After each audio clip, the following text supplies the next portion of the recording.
Bonjour à toutes et tous, j'espère que vous portez bien et vos proches aussi.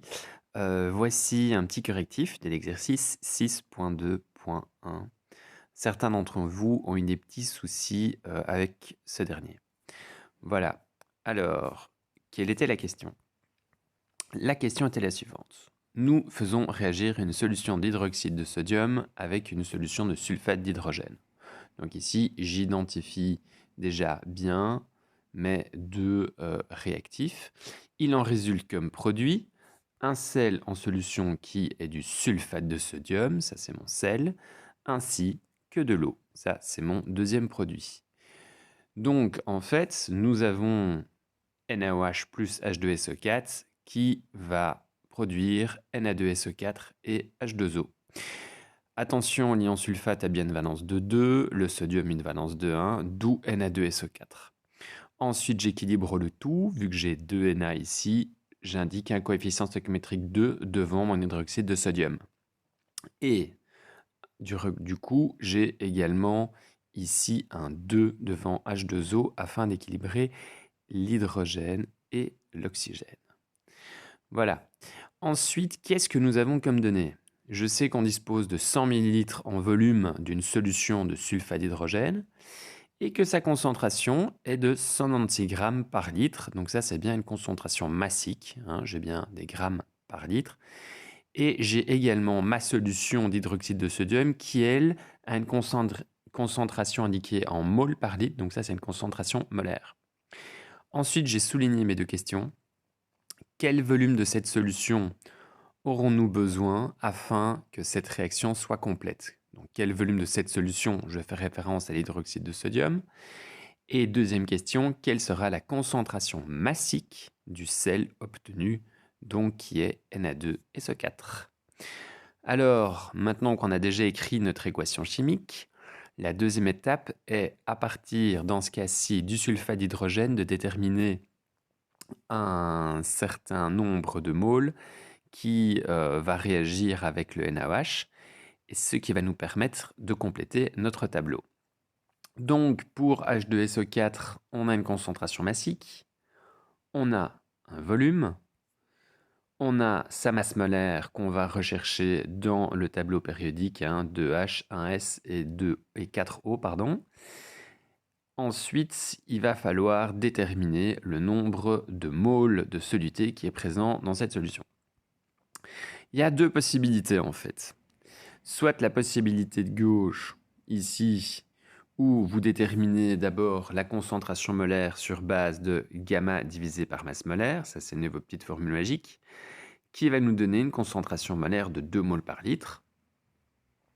Et ensuite, le nombre de moles, on va le déterminer grâce à l'équation C fois V, la petite formule C fois V, pardon. Donc 2 fois 0,100 nous donne 0,20 moles. Ou alors, deuxième solution, vous déterminez la masse à partir de la concentration massique et du volume, ce qui vous donnera 19,6 grammes.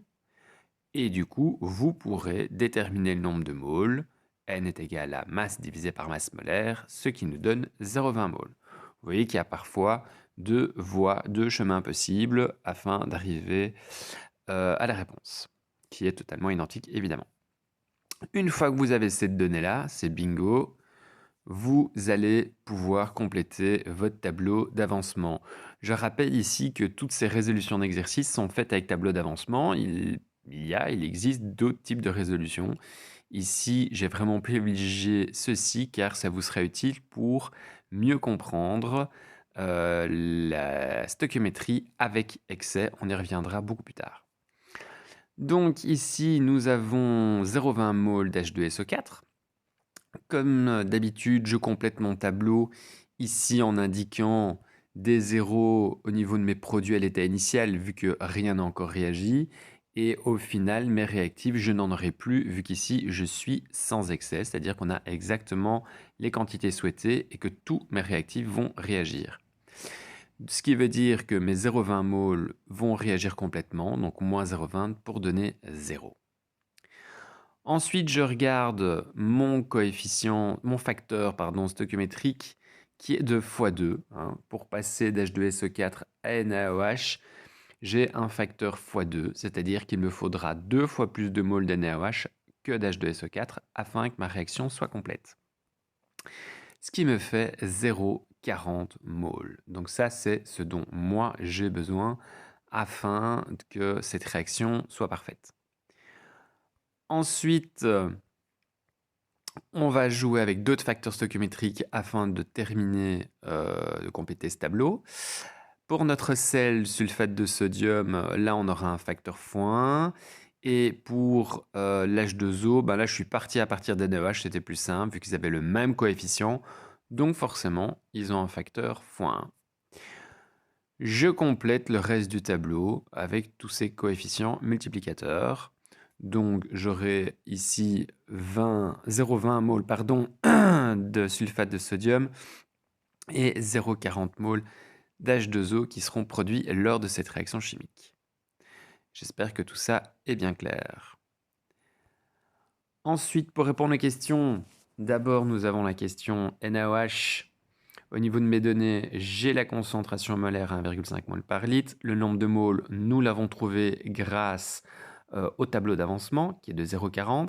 Et ma question, rappelez-vous, elle portait sur le volume nécessaire de cette solution afin que cette réaction chimique soit complète. Donc pour déterminer un volume à partir d'une solution, on peut diviser le nombre de moles par la concentration, ce qui va nous faire ici 0,26666 litres, soit en chiffre significatif 2,7 fois 10 moins 1 litre. Effectivement, nous avons deux chiffres significatifs pour la concentration molaire et deux chiffres significatifs pour le nombre de moles. Voilà, je rappelle que pour les nombres décimaux, pour les chiffres significatifs, on ne prend pas en compte les zéros qui sont devant. Ok, maintenant, deuxième question, c'était pour le sulfate de sodium. Alors ça, ici, c'est souvent là que les élèves ont eu un petit souci. Donc, la question portait, en fait, si vous voulez, sur la concentration massique. Quelle était la concentration massique du sel obtenu en solution? J'aurais besoin de la masse molaire, ça vaut chercher dans le tableau périodique, le nombre de moles que nous avons trouvé dans le tableau d'avancement. Et alors, c'est là que les élèves se tirent les cheveux. Alors, le volume que nous avons dans lequel, le soluté Na2SO4 est dissous, en fait, c'est le volume qui correspond à la somme du volume de notre hydroxyde de sodium ainsi que du volume de sulfate d'hydrogène. Effectivement, nous avions comme réactif un certain volume NaOH que nous venons de déterminer juste précédemment, le volume d'H2SO4 que nous avons directement dans nos données, et ces deux solutions, nous les avons mélangées afin qu'elles réagissent.